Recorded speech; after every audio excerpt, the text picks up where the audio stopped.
I don't know if there is an ideal cooperator because there are many different ways of being a good cooperator. But a good cooperator is one who participates in the community, who respects his or her neighbors, who helps his or her neighbors, who takes pride in the community, who volunteers ideas on making the community better, who is the kind of person you want as your neighbor. I'll tell you something, I watch the community. I take a walk every morning, and I walk through the whole community, and I see if there's anything that has to be done or should be done, or somebody that's not feeling well, or somebody that's having some difficulty. When this place started 70 some odd years ago, they had 100% participation. Then it started dwindling down. Now we're looking to new folks. You might not have the co-op ideals or know what it's exactly about, but with your help and all of our help, we all come together as one, make your voice known, and we can stay as viable as we are today. I like the meetings that we have, the input that we have. I've lived in apartments all my life.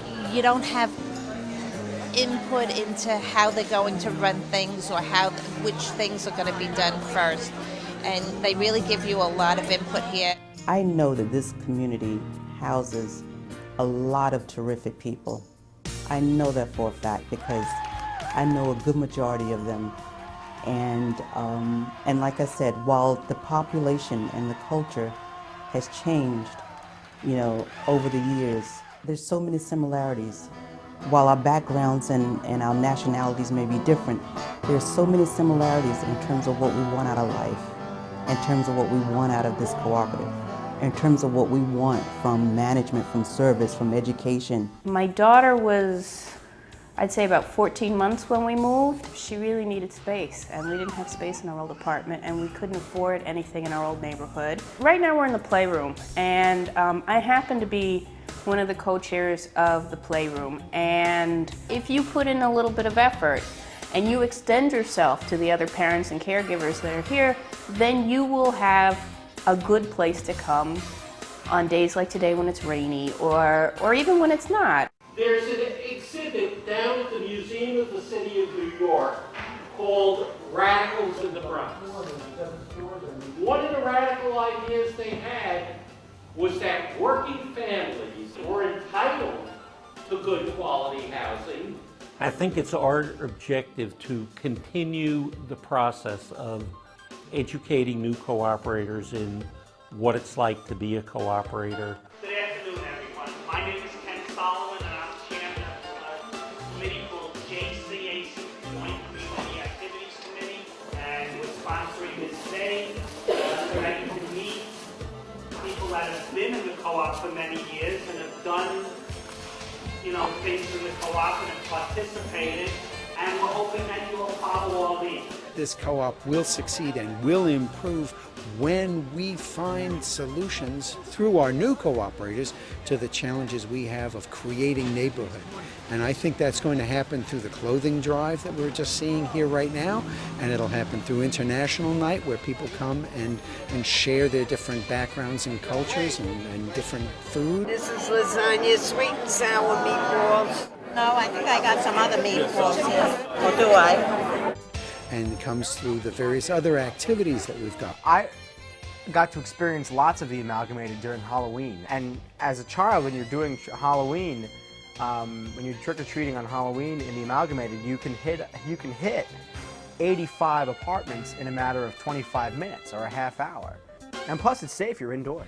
When new cooperators come into the community, the co-op, we try to make them feel part of us so that new cooperators become involved in the governance issues of the cooperative, come to the meetings, express viewpoints, hopefully even eventually serve on the board of directors and set policy for the co-op as a whole.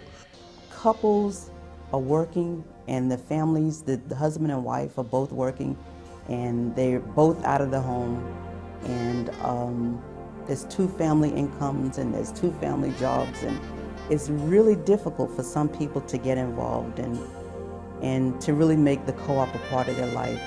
But it doesn't mean that they don't want to, and it doesn't mean that they don't aspire to. That I know.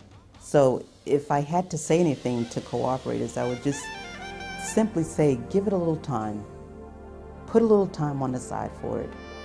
My aspirations are to see the organization, the co-op, continue as a cooperative with all the ideals of the co-op movement. Look at this silly hat. Cooperation is an economic form of non-profit. You're here for the value you get, and you get that value by all coming together, contributing together, working, owning it jointly, operating it jointly. And I'd like to see that continue. I'd like to see it continue to serve the moderate income community that it served from the beginning, and see the new population evolve and keep it going and retain the values that I've enjoyed as I've been here. The reason that the concept of a co-op is important to me and to the people who live in our community is that we all have a stake in it. You know, it's the old expression of nobody wins unless everybody wins. And if I'm doing well, or my little apartment is kind of kept up well, that's nice and that's wonderful. But we all benefit, and the whole neighborhood benefits if the whole building is doing well. We own this place. This is, we have no landlord. We're the landlord. We all know each other here. We all, in effect, raise and watch one another's children. We know each other as families. We look out for the generations. It's a great place. I'm pregnant. Barring having triplets right now, I don't see us leaving here until, you know, I'm old and gray. I'm not moving. They will have to cart me out of this place.